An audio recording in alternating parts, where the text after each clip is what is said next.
ಎಲ್ರಿಗೂ ನಮಸ್ಕಾರ. ಇವತ್ತು ನಾನು ಒಂದು ಒಳ್ಳೆ ಕಿಡ್ ಸ್ಟೋರಿನ ಹೇಳಬೇಕು ಅಂದ್ಕೊಂಡಿದ್ದೇನೆ. ಇದು ಒಂದು ಆನೆ ಮತ್ತು ಚಿಟ್ಟೆ ಕಥೆ ಆಗಿರುತ್ತೆ. ಈ ಚಿಟ್ಟೆ ಕಾಡಿನ ಜೀವನ ಹೇಗೆ ಉಳಿಸುತ್ತೆ ಮತ್ತು ಆನೆಯ ದಯೆ ಹೇಗಿದೆ ಚಿಟ್ಟೆ ಮೇಲೆ, ಇದೊಂದು ಒಳ್ಳೆ ಅದ್ಭುತವಾದ ಕತೆ.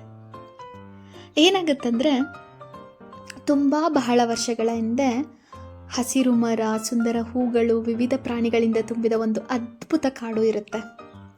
ಆ ಕಾಡಿನಲ್ಲಿ ಗಜರಾಜ ಅಂತ ಒಂದು ದೊಡ್ಡ ಆನೆ ವಾಸ ಮಾಡ್ತಾ ಇರುತ್ತೆ.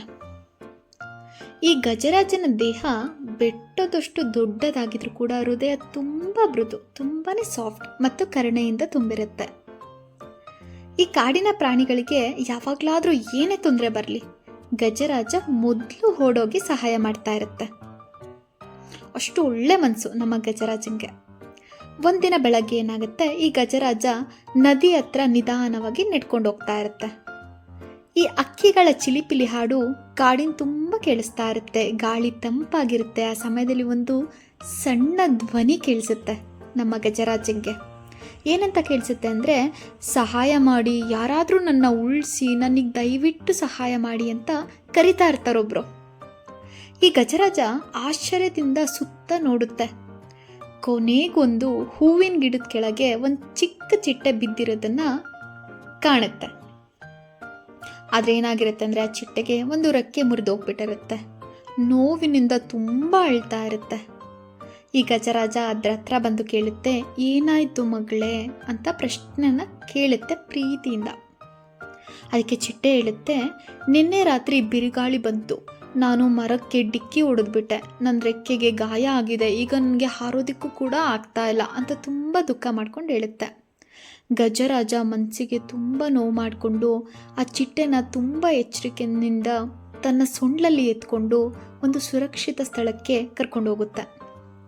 ಪ್ರತಿದಿನ ಅದಕ್ಕೆ ನೀರು ಕುಡಿಸೋದು, ಹೂವಿನ ರಸನ ಸಂಗ್ರಹಿಸಿ ತಿನ್ನಿಸೋದು, ಈ ರೀತಿ ಮಾಡ್ತಾ ಇರುತ್ತೆ. ಹೀಗೆ ದಿನಗಳು ಕಳೆಯುತ್ತೆ. ಚಿಟ್ಟೆಯ ಗಾಯ ನಿಧಾನವಾಗಿ ಗುಣವಾಗತೊಡಗಿತು. ಒಂದಿನ ಅದು ಮತ್ತೆ ತನ್ನ ರೆಕ್ಕೆಗಳನ್ನು ಬೀಸಿ ಆಕಾಶದಲ್ಲಿ ಹಾರುತ್ತೆ. ಅದು ಹೇಳುತ್ತೆ, ನೋಡು ಗಜರಾಜ, ನಾನು ಮತ್ತೆ ಹಾರ್ತಾ ಇದ್ದೀನಿ ಅಂತ ಸಂತೋಷದಿಂದ ಕೂಗಿ ಕೂಗಿ ಹೇಳ್ತಾ ಇರುತ್ತೆ. ಈ ಚಿಟ್ಟೆ ಸಂತೋಷವನ್ನು ನೋಡಿ ನಮ್ಮ ಗಜರಾಜ ತುಂಬಾ ಖುಷಿಪಡ್ತು. ನನ್ನ ಜೀವ ಉಳಿಸೋದಕ್ಕೆ ನಿಮಗೆ ಧನ್ಯವಾದಗಳು ಅಂತ ಚಿಟ್ಟೆ ಹೇಳುತ್ತೆ. ಗಜರಾಜ ನಕ್ಬಿಟ್ಟು, ಏನು ನೀನು ಸ್ನೇಹಿತರ ನಡುವೆ ಧನ್ಯವಾದಗಳೆಲ್ಲ ಅಗತ್ಯ ಇಲ್ಲ, ನೀನು ಈ ದಿನದಿಂದ ಉತ್ತಮ ಸ್ನೇಹಿತೆ ಆಗಿರು ಸಾಕು ಅಂತ ಹೇಳುತ್ತೆ. ಹೀಗೆ ದಿನಗಳು ಕಳೆಯುತ್ತೆ. ಒಂದಿನ ಕಾಡಲ್ಲಿ ತುಂಬ ಭೀಕರವಾದ ಬರ ಆರಂಭ ಆಗುತ್ತೆ. ಆದರೆ ಮಳೆ ಬರ್ತಾ ಇರೋದಿಲ್ಲ, ಕೆರೆಗಳು ಒಣಗ್ತಾ ಇರುತ್ತೆ, ನದಿಗಳಲ್ಲಿ ನೀರು ಕಡಿಮೆ ಆಗುತ್ತೆ, ಹುಲ್ಲೆಲ್ಲ ಒಣಗೋಗಿರುತ್ತೆ, ಪ್ರಾಣಿಗಳು ನೀರಿಗಾಗಿ ಅಲೆದಾಡ್ತಾ ಇರ್ತವೆ, ಜಿಂಕೆಗಳು ದುರ್ಬಲವಾಗಿರ್ತವೆ, ಮೊಲಗಳು ದಂಡಿರ್ತವೆ, ಪಕ್ಷಿಗಳು ದಾಹದಿಂದ ನರಳ್ತಾ ಇರ್ತವೆ.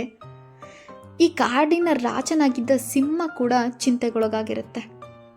ಒಂದಿನ ಎಲ್ಲ ಪ್ರಾಣಿಗಳು ಸಭೆ ಸೇರ್ಕೋತವೆ. ಅವರು ಮಾತಾಡ್ಕೋತಾರೆ, ಹೀಗೆ ಮುಂದುವರೆದ್ರೆ ನಾವು ಬದುಕೋದೇ ತುಂಬ ಕಷ್ಟ ಆಗುತ್ತೆ ಅಂತ. ಜಿಂಕೆ ಹೇಳುತ್ತೆ, ನಮಗೆ ಬೇಗ ನೀರು ಬೇಕು ಅಂತ ಕೋತಿಗಳು ಕೂಗ್ತಾ ಇರ್ತವೆ, ಆದರೆ ಯಾರಿಗೂ ಏನು ಪರಿಹಾರ ಕಾಣಿಸೋದಿಲ್ಲ. ಈ ಚಿಟ್ಟೆಯ ಮಹತ್ವದ ಕಂಡುಹಿಡಿತಾ ದಿನ ಚಿಟ್ಟೆ ದೂರದ ಪ್ರದೇಶಕ್ಕೆ ಹಾರುತ್ತೆ. ಯಾರಿಗೂ ಪರಿಹಾರ ಸಿಕ್ಕಿರೋದಿಲ್ಲ. ಆದರೆ ಆ ದಿನ ನಮ್ಮ ಚಿಟ್ಟೆ ಗಜರಾಜ ಸಹಾಯ ಮಾಡಿತ್ತಲ್ಲ, ಆ ಚಿಟ್ಟೆ ಒಂದು ದೂರದ ಪ್ರದೇಶಕ್ಕೆ ಹಾರಿ ಹೋಗುತ್ತೆ.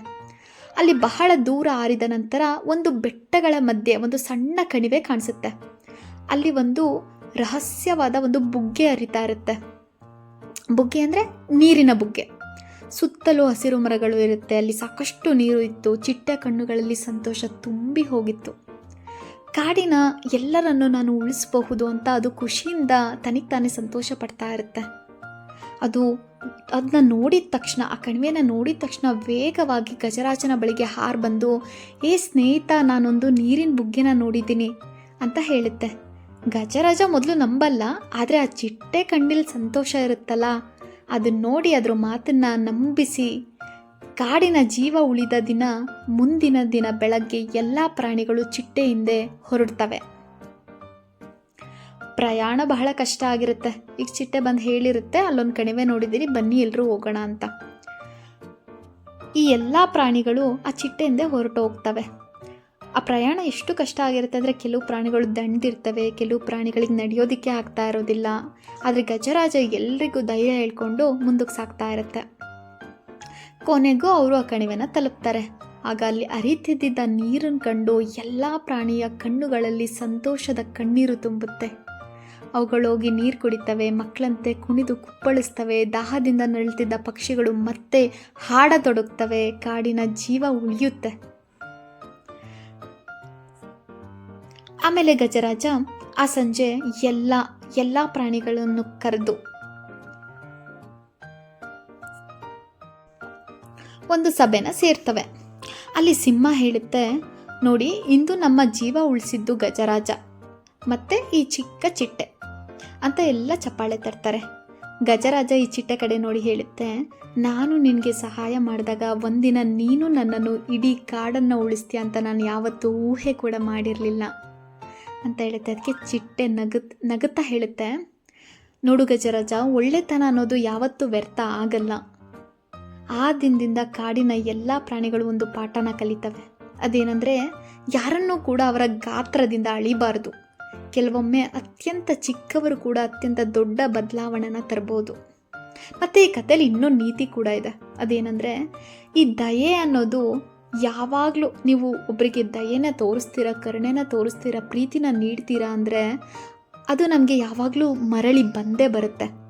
ಯಾವುದೇ ರೂಪದಲ್ಲಾದರೂ ಸರಿ ಅಥವಾ ಯಾವುದೇ ವ್ಯಕ್ತಿಯಿಂದಲಾದರೂ ಸರಿ ಮರಳಿ ಬಂದೇ ಬರುತ್ತೆ. ಚಿಕ್ಕ ಸಹಾಯ ಕೂಡ ಸಾವಿರಾರು ಜೀವಗಳನ್ನ ಉಳಿಸುತ್ತೆ. ಮತ್ತು ನಿಜವಾದ ಸ್ನೇಹಕ್ಕೆ ಯಾವಾಗಲೂ ಗಾತ್ರ, ಶಕ್ತಿ ಅಥವಾ ಸ್ಥಾನಮಾನ ಮುಖ್ಯ ಆಗಿರೋದಿಲ್ಲ ಅನ್ನೋದು ನಮಗಿದ್ರಿಂದ ಗೊತ್ತಾಗುತ್ತೆ.